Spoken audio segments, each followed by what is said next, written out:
राजगुरु पीका में इनका पावन सानिध्य मिला और मेरे आदर्श समाज सेवा में तारा तारा मठ के अधिष्ठाता प्रतापपुर जी महाराज के श्री चरणों में भी नमन।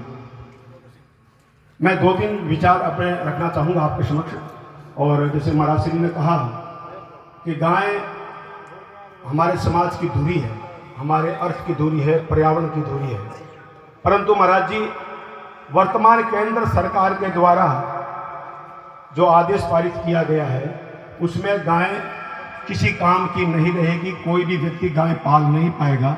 एक ऐसा आदेश भारत की जो राष्ट्रीय हरित प्राधिकरण है उसने जारी किया है। जिस गाय के पवित्र गोबर को लीप कर हम चूल्हा तैयार करते थे, जिस गाय के गौमूत्र को पीकर हम स्वस्थ होने की कल्पना करते थे और होते भी थे, उस गाय के गोबर गौमूत्र से पॉल्यूशन होता है। एक ऐसा आदेश पारित किया है जुलाई 2021 में। आप परम पूज्य संत हैं, आपकी बात मोदी जी तक पहुंचती है, आप तो हमारे भाजपा के बड़े लीडर भी हैं। मेरा आपके सानिध्य में मैं निवेदन करना चाहूँगा कि इस विषय को उस स्थान तक रखें ताकि गाय की पवित्रता पर जो प्रश्न चिन्ह वर्तमान केंद्र सरकार ने लगाया है वो हट जाए। जिसको हम दिव्य मान के चलते हैं उन्होंने उसको पॉल्यूशन का प्रतीक बता दिया। इस पर हमारा संगठन गौग्राम सेवा संघ पिछले 3 महीने से संघर्ष कर रहे हैं। हमने जहां तक हमारी बात पहुंचानी थी, संघ के विश्व हिंदू परिषद के वरिष्ठ से वरिष्ठ सदस्यों को मैंने कहा, केंद्रीय मंत्रियों से मिला। अभी दिल्ली में परसों भी हम लोग, महेंद्र सिंह जी हम साथ थे, हमने रूपाला जी पशुपालन मंत्री हैं उनसे भी भेंट की और पर्यावरण मंत्री भूपेंद्र जी यादव से भी हमने भेंट की। इस विषय में हमने हमारी बात जहां तक पहुंचानी थी, हमारी जितनी क्षमता थी हमने रख दी।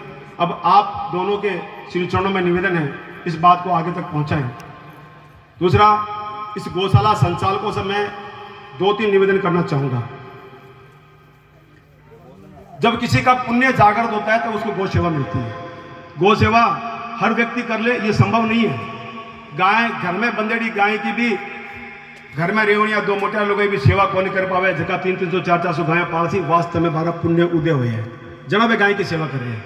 ये पुण्य उदय के मायने एक सबसे बड़ी की बात है बा है, जब तक था पर चोरी को लाचण घर भरने को लाचण नहीं लागे बीते थारे पुण्य ज्यादा उदय को नहीं हो सके थे आमान के चालिया। जी दिन लोग थाने कैसी कि अगर सिंह जी तो पिसा घर भर लियो, अगर सिंह तो चोरी करने लग रही है, बी दिन समझ लिया कि गाय के बटे बेतरनी पार करने की जगह थारी बन गई। इतने थे जब कितनी मेहनत करिया थारो पुण्य उदय को नहीं हुए थे, सक्सेस को नहीं हो। जब लोग केवल लाग जावे नहीं कि भाई ए घर भर रहे हैं तो आ मान लिया कि थारी सेवा फलीभूत होगी।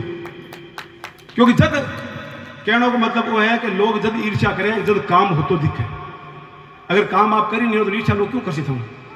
ईर्ष्या जब करसी जब मान लाख सक्सेस है गाँव का मैंने, क्योंकि आपके आशीर्वाद से 3000 गौशालाएं राजस्थान की है, मेरा प्रवास रहता है उनमें।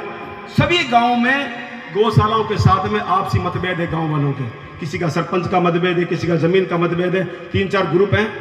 हो सकता है मैं आशा करूंगा कि आपने कोटासर गांव के मायने वो मतभेद नहीं हुए। सगड़ा के भाव गाय की सेवा का हुए।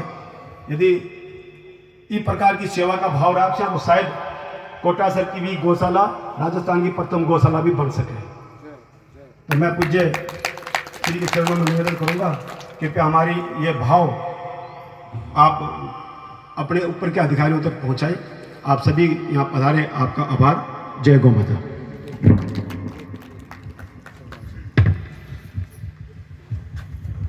धन्यवाद। सर सुकुमार सिंह जी का मार्गदर्शन हमें मिलते रहता है और इसी गौशाला का जो रजिस्ट्रेशन भी हुआ था वो इन्हीं के ये मार्गदर्शन में हुआ है। बहुत बहुत आभार व्यक्त करता हूँ सुकुमार सिंह जी का। सभी गौशालाओं के लिए आप बहुत तत्पर रहते हैं। एक छोटी सी लिस्ट बाकी रह गई थी गुरुवर, मैं 2 मिनट में ही मात्र कह दूंगा। रेमत सिंह जी, शैतान सिंह जी भाटी 5100 रुपये, जोरदार तालियां। 1100 रुपये मोहन राम